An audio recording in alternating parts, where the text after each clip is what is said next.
আসসালামু আলাইকুম বন্ধুরা, আজকের দুপুরের খানা এই হলো বাঁধাকপি। এটা হলো বাঁধাকপি। আর এটা হলো সাজনা বলে, সাজনা। আর এটা হলো গোস্ত। আজকের দুপুরের খানা। গরিব মানুষ তো খাইয়া গেছে, একটা সময় নেওয়ান খালি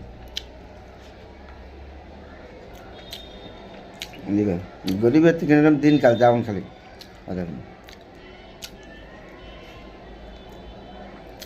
বাজারে জিনিসপত্র যেই দাম ভাই, কোনো কিছু কিনা খাওয়ার মতন যোগ্যতা আছে না? আছে যোগ্যতা খাওয়া।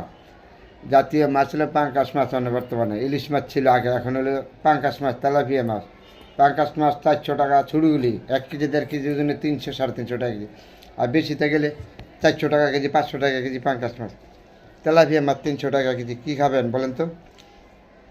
গরিব মানুষের খাবারের কী আছে? খাবারের যোগান তো আছে, কিছু আছে? তারপরে